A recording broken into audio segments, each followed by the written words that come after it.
കോഴിക്കോട് തടമ്പാട്ടുതാഴം ഫ്ലോറിക്കൻ റോഡിൽ വാടക വീട്ടിൽ 2 സ്ത്രീകളെ മരിച്ച നിലയിൽ കണ്ടെത്തി. ശ്രീജയ, പുഷ്പ എന്നിവരാണ് മരിച്ചത്. ദുരൂഹ മരണത്തിന് പിന്നാലെ ഒളിവിൽ പോയ സഹോദരനായി പോലീസ് അന്വേഷണം ഊർജിതമാക്കി. ദിസ്ന സുരേഷ് തയ്യാറാക്കിയ റിപ്പോർട്ടിലേക്ക്. കോഴിക്കോട് തടമ്പാട്ടുതാഴം ഫ്ലോറിക്കൽ റോഡിലുള്ള എനിക്ക് പിന്നിൽ കാണുന്ന ഈ വീട്ടിലാണ് 2 സഹോദരിമാരെ മരിച്ച നിലയിൽ കണ്ടെത്തിയത്. ഈ സഹോദരൻ തന്നെയാണ് സുഹൃത്തിനെ വിളിച്ച് വിവരം പറഞ്ഞത് എന്ന് തന്നെയാണ് നമുക്ക് അറിയാൻ സാധിച്ചിട്ടുള്ളത്. എന്തായാലും ഇത് സംബന്ധിച്ചുള്ള അന്വേഷണം ഊർജിതമായി നടക്കുകയാണ്. കൂടെയുണ്ടായിരുന്ന സഹോദരൻ പ്രമോദിനെ കാണാനില്ല. 3 വർഷമായി സഹോദരൻ പ്രമോദും ഈ 2 സഹോദരിമാരും ഇവിടെ താമസിക്കുന്നു. ശ്രീജയ, പുഷ്പ എന്നീ സഹോദരിമാരുമാണ് ഇവിടെ താമസിക്കുന്നത്.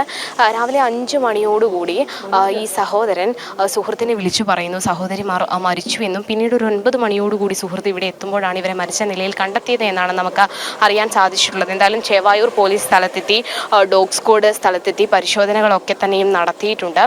വെള്ള പുതച്ച്, അതായത് വെള്ള തുണി കൊണ്ട് മൂടിയ നിലയിലായിരുന്നു ഈ സഹോദരിമാരുടെ ബോഡി കണ്ടെത്തിയത് എന്ന് തന്നെയാണ് നമുക്ക് അറിയാൻ സാധിച്ചിരിക്കുന്നത്.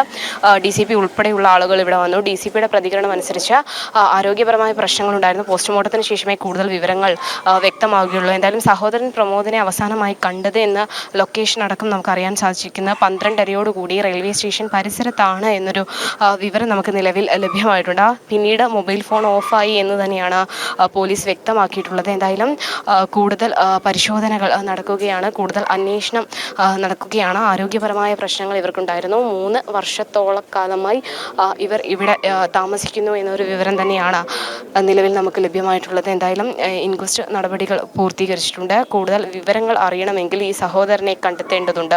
ക്യാമറമാൻ പ്രശോഭ് കുറ്റിലിനോടൊപ്പം ദിസ്ന സുരേഷ്, ജനം, കോഴിക്കോട്.